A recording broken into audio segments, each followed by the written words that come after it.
Oblock Louie did an interview. You know, we seen the snippet of it.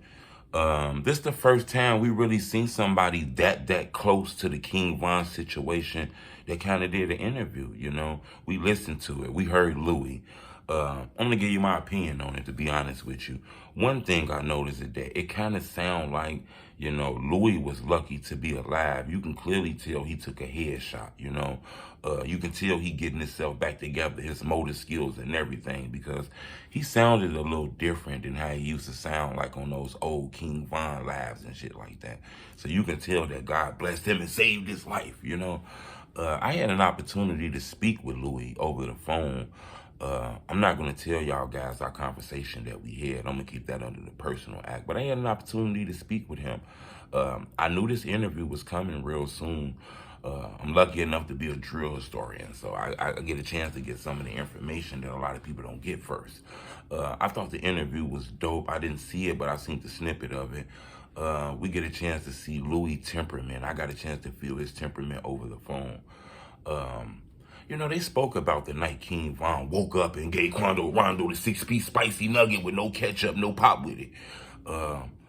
You know, they kind of spoke about who woke KingVon up. Nobody never said the name, though. We didn't hear the name of who woke KingVon up, but we heard that he was woken up and he went to throw the knuckles on somebody. And Louie basically explained, you know, Von is Von. Can't nobody basically stop Von. Von gonna do what the fuck he want to do. You know, and I think that's strong because I feel that opinion. Von seems like a leader, like he loves his people, but it feels like once he get into that mode, ain't nobody stopping him. I understand that. One thing I want to say, though, I want to be honest with this. You know, the whole accountability thing. I think Von gets some accountability for what happened that day.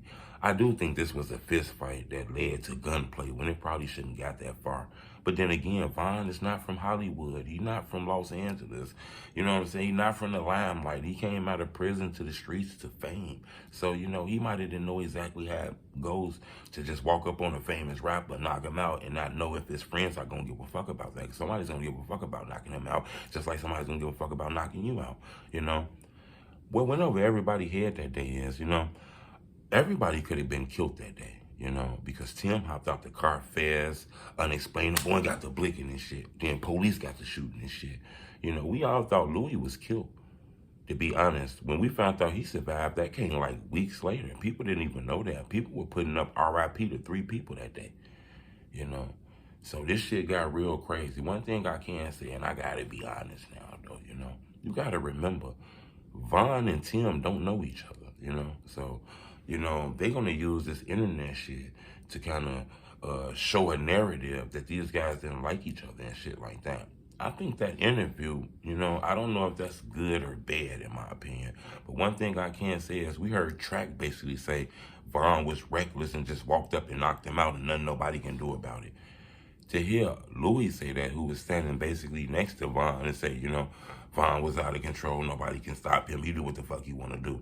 I'm not sure if that helps Von's case, you know, because remember, they're going to be showing a background, his temperament. Those are the narratives that they're going to be given to try to convict KingVon of a cold-blooded murder, because Tim did not know Von. So to say they had past beefs, I'm not sure if that's going to work. Yeah, we know it was issues between that camp and Von camp. We been knew that they didn't like each other.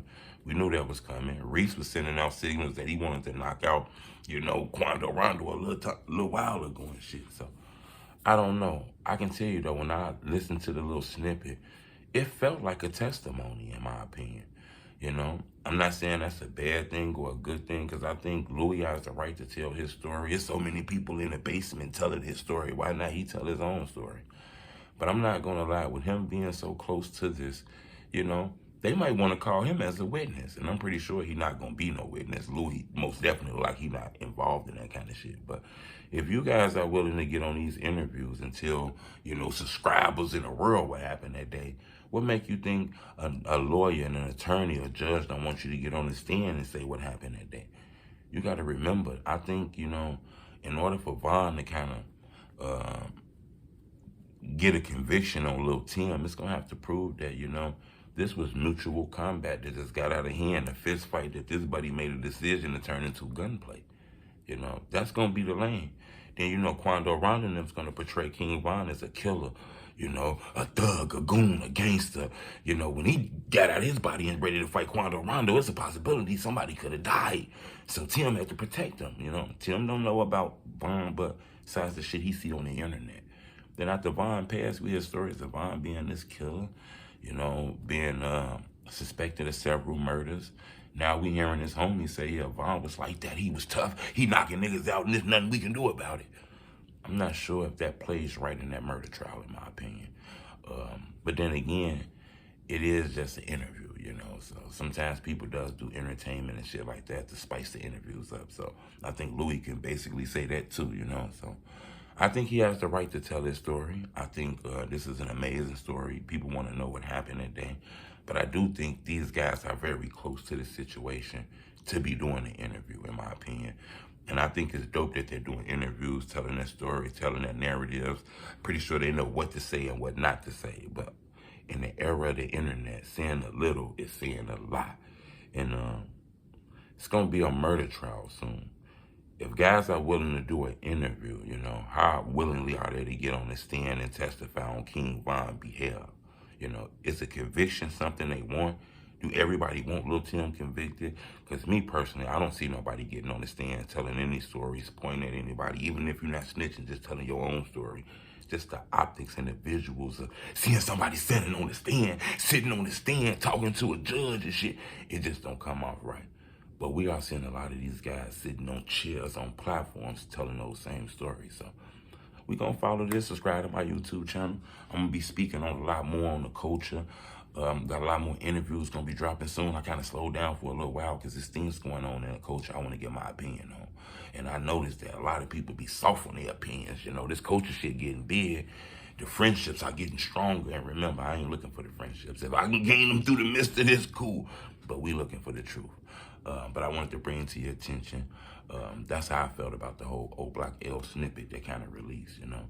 I feel like, you know, he has the right to tell his story. He was involved in this shit. He has the right to tell his story. So many people doing blogs and documentaries about his story. Why not give his own story? But at the same token, it did kind of feel a little testimonial, in my opinion. Subscribe to my YouTube channel. It's the only truth. Bleh.